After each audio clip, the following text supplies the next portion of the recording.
Hi, I'm Mike Henry, and this is my Procreate 5 demo for the piece I call Rita Seems Different. So this piece I originally started a while back. I did a series of really quick symmetry sketches, and then when I was going through various files, I was like, I always liked a couple of these, I should work them up. So I ended up picking 3 of them, and this one is one of them. So this is the original sketch I did. When the Symmetry Tool first came out, I just wanted to play with it. And then here I've imported it, and I'm using the Symmetry Tool to do the rest of the painting. This is something that I've done several times here on the channel, so you've seen that happen. But this is just a new one, really. There's nothing more to say beyond that. I just wanted to kind of have some fun. With the Symmetry Tool, if you draw someone straight on and you want them to look to the left or the right, you have to turn that off in order to have them look to the left or the right. If you don't turn it off, you get this look. If you draw, let's say I was drawing on the left side, if I wanted her to be looking out of the right corner of her eye, it would make her wall-eyed because she would mirror on the other side. And I just thought that might be an interesting thing to illustrate. Then with these big spiky eyelashes, and then as the illustration goes on, I make a few decisions that just sort of brought it into this kind of interesting place, and I really had a lot of fun doing it. I did this as a draw this in your style. So please, if you want to also do it, head to Instagram, and when you post it, tag me and all that kind of stuff. That way I can share it, and it'll be just kind of fun. I collect them also all into a highlight.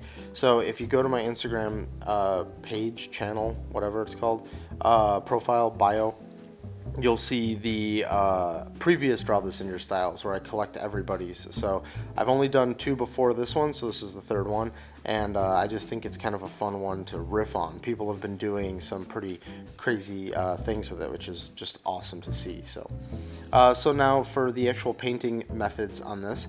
This is all turpentine brush and done with the Symmetry Tool on. Actually, that kind of is the extent of explaining it. I was sitting here frozen, and then what do I say? But the reality is that I just kind of plug right through it. One thing that was in the original sketch that I wanted to maintain was that she has this slightly tan vibe, like a slightly almost sunburn, but not truly sunburn thing. I just wanted to make sure that I captured that, so you'll see that pop up in the flats. You can also see that I originally paint her lips as a more natural look, but since I made her eyes red, and I'm obviously going for this sort of eerie vibe, as the thing goes on, I start putting in some other things that just kind of make it a little bit off, So let's just let this ride for a bit while the flats and all that kind of stuff start going on, and then I'll come back in when something interesting happens.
Okay, we're pretty deep into the ambient occlusion pass right now.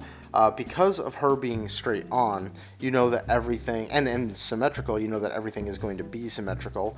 It's easier, you don't have to do it, but then it's also easier if the lighting is symmetrical as well. There are pieces I've done where the character is symmetrical, but then I end up lighting it differently. And here, though, we go for a top-down simply because it'll embrace the symmetry, but it'll also make it a little bit creepier, like the environment. Where is she that she's just kind of standing under this light? So I go for a fairly strong lighting. Oh, here we go. Here's the sort of suntan aspect happening. Now this is happening in the flats layer, not in the lighting layer, just so you know. I jump back into the flats in order to do all of this tanning. And that was just done by color picking. That wasn't done with an effects layer of any kind. I just picked her color, the color of her skin, and then went a little bit darker and a little more saturated and a little redder to do that. So when we go to the next lighting layer, it's going to be the direct shadow, which is actually starting already in the hair. And so this is all just going to be top down, going for that harsh lighting vibe, which you're going to see play out in front of you. Since this is a fairly tight headshot, I'm not going to zoom for anything. I think the resolution will be high enough on your end that you'll be able to see all the details.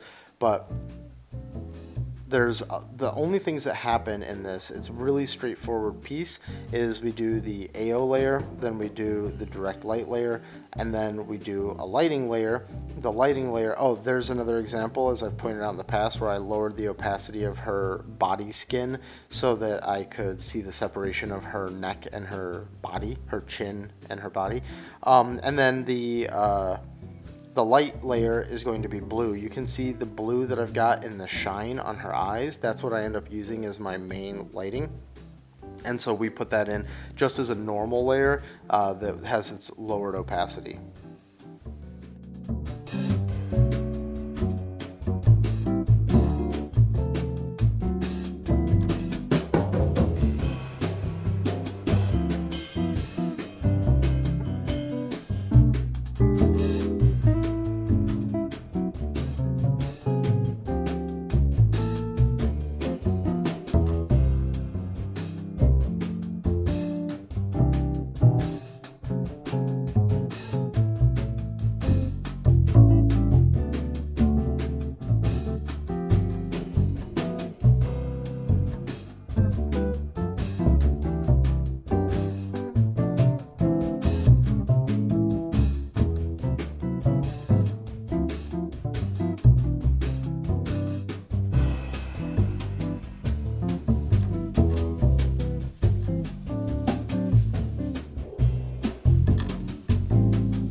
Okay, so now we're in the middle of the lighting part where we're putting the actual higher value on everything. This is just done by selecting that blue that's in the eye there, lowering the opacity, and then we're just moving through the image and trying to capture those parts where we want to try and push some of that form a little bit.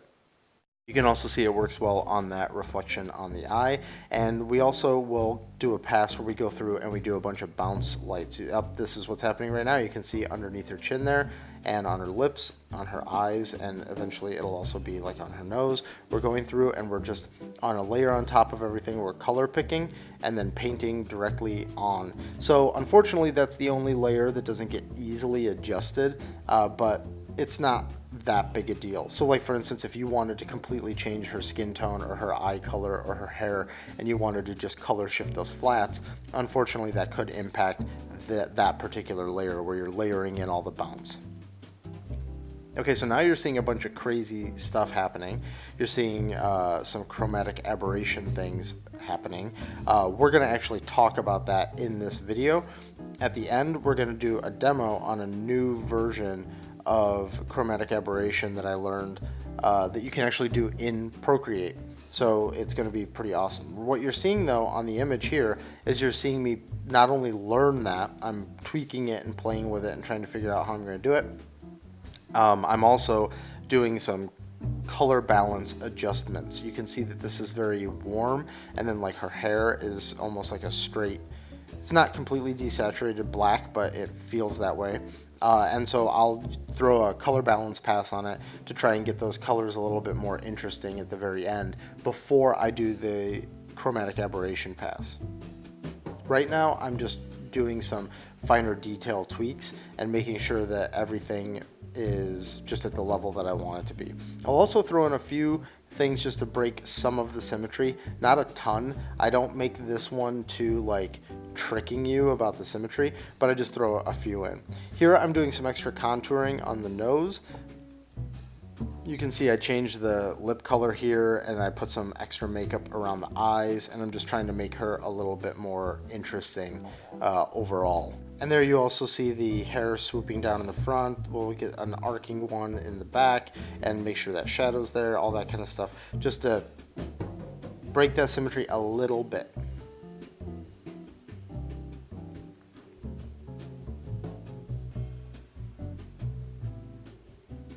Okay, we're coming into the home stretch here. There's just a bunch of little tweaky things that are going to happen.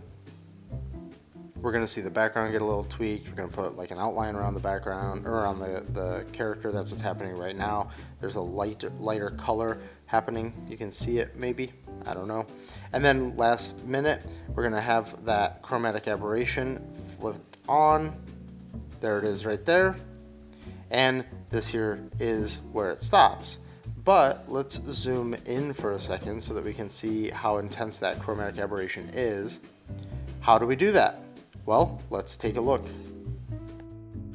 First, shoutouts to Waking Oni. He's the one who posted this on Twitter, and it was alerted to me, and I want to give him all the respect for actually coming up with this and sharing it first. And then this is just going to be me regurgitating it. So here's the file, and you can see here this is the complete working file. That way you can just see when you've got maybe a messy file, you can see exactly how this is done. I was going to do it in like a super clean file for simplicity, but I think this will also be simple, and then you can just see how, like sort of where these layers exist in the file. So right now I'm just going to delete this line layer for a little bit of clarity. You can see here that I have all of my sort of effects and shadows and lighting, and then here I've got my flats, and then here's some background components. Now the first step, this is actually something I've been meaning to show for a bit because I think not as many people know about this as I thought, and it's a little surprising. If you click on the little wrench in the top left, and then you go to add, which honestly has always been a little bit of a confusing location because of the word copy canvas that you can see right there. I always think it's in the canvas section, and then it's not. I understand why it's in the add section, but it just, my brain has never been able to keep that clear. So you go to the add section, go down to copy canvas, and tap that. And what that does is it copies everything that's visible into one layer. You can even do this by turning off some stuff. Like you could turn off all of this, and you could do copy canvas, and then you could paste it, and you actually get just that part. You can see right there, which is really helpful when you're having to do intense layer management in Procreate. But for now, we don't want to do just that, so let's undo and turn these back on. And so now we've got all of our layers turned on. We've got a blank layer on top. We go over here to copy canvas, and then we hit paste. That pastes in, as you can see right there in that thumbnail. I can't even move it around if that helps. You've got the full image right there. Now, I'm going to more or less explain exactly what Waking Oni explained, but I'll just do it in my way. and that way you can see it all here in this context. Please go to Twitter and give him a like and a shout out and all that kind of stuff, because to be honest, this method is straightforward and fairly simple, and for some reason my dumb brain never put it together. It's very similar to what you do in Photoshop, multiple versions of what you do in Photoshop. Like when I say versions, I mean different methods that you might use in Photoshop, and I just never plugged this together. So you see it on the right, in layer 40, we've got the complete image. I'm going to duplicate that 2 more times, so we've got 3. Just so that you guys can see everything that's happening, I'll turn off these top 2. Click on your first one. In fact, if you really want to get organized about this, you can come here to rename, and you could call this red, and you could call this blue, and you could call this one green. Okay, go to red. Come up here to your little magic wand where all your adjustments are, and then you want to click on curves. Now curves is the thing that you most commonly use to do like some contrast adjustments, right? Like this type of stuff. Let's undo all that. What we're going to do for this is we actually want to just take everything out of that layer that isn't the color that we want. So this layer we want to be red. We named it red. So let's tap on green down here in the bottom right instead of on gamma, and just pull that all the way down. You can see the levels in that like histogram. We're pulling them all down. We go to blue, we do the same thing, and now we have all of the reds from our image. By the way, that is spooky. Anyways, we've got all the reds. Let's just turn on the next one. It's blue. We do the same thing. We go to curves, and then we take green and we pull it all the way down. We take red and we pull it all the way down. And lastly, we go to green. We do the same thing, but we leave green alone. So now we've got these layers. I think probably the secret sauce of this trick is just simply the fact that you want it to be a lighten layer. Each one of these layers we convert to lighten, and you can see that by converting it to lighten, they all merge together again. They're all providing the colors that they need to provide. So we've got our normal image. So let's just grab red because I think it'll be one of the most clear. So I'm going to zoom in now. So if we grab that red layer and we move it, right there, we start getting that effect that we're looking for. In fact, let me go back, reset, and I'll zoom way out now so you can see the whole thing. See, when we dramatically move it, you can see that we're moving that red layer. And since we have our original image all the way in the bottom, we're still preserving that. Let's go to blue so we see what blue looks like when we move it. And then we go to green so we see what green looks like when we move it. Now, there's a really cool effect already happening here by moving this. We want to go for something somewhat subtle. Now, the way you move your layers and the way you distort your layers, I think is going to be up to you and the effect you're looking for. Because you could even come into warp and you could just pull in the edges if you want, like that. And you can see that we're getting a greater effect along the outside than we do, like, say, towards the middle where the distortion is happening far less. That's one thing that you could do.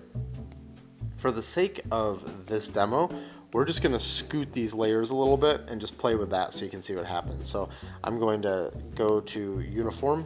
It could also be freeform, but uniform. I'm just going to tap on the outside of the image on the right side, and that's how you scoot a transform.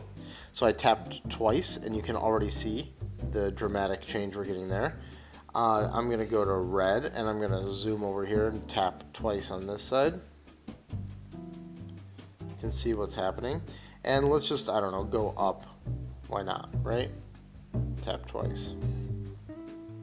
Okay, so we're getting this effect. Now, that is potentially all you want. If you want the effect to be even stronger, what Waking Oni shows in his is he merges these together, which in Procreate you do by pinching them together, and then he converts the layer back to normal, and boom, look how much stronger that gets. And certain colors that weren't reading certain ways become very pronounced. They all play way differently with each other when they're in a normal mode than when they're in a lighten mode.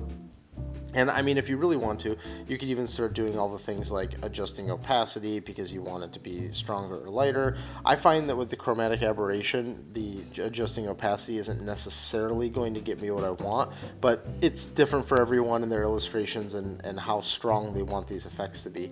Lastly, what I think is also fine to do is add a mask to this. And then you just mask out, let's get actually something softer.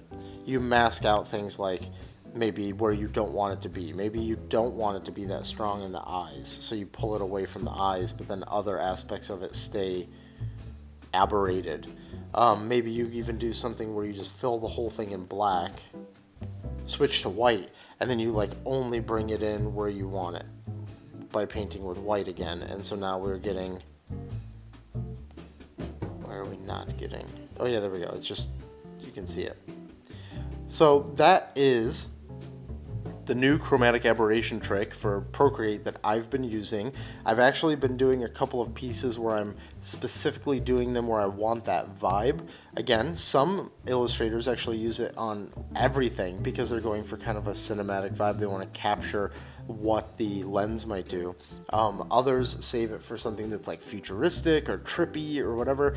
And so it's really just yet another tool in the big bucket of blurs and lens flares and all the tricks and stuff that you layer on at the end of an image. You don't have to layer it on at the end of the image, it's just that's usually when all those sort of post-processing things start kicking in. So I hope this was helpful. Again, shout outs to Waking Oni for posting that up on Twitter. And shout outs to Blue is Superior, who is the person on YouTube who posted that on my video for Mr. Jaeger. And he was the one who brought that to my attention. So thanks to both of you. And I hope you all go and you give Waking Oni some love. So that's the final image right there. This was done as a draw this in your style, so if you still feel like participating, I encourage you to jump into Instagram and post it and tag me or at me or whatever. That way I can see what you've done, and I can also reshare it and I can add it to my Instagram highlight where I collect all of these. So thank you for watching. If you enjoyed this video, please consider liking and subscribing, and I'll see you on the next video.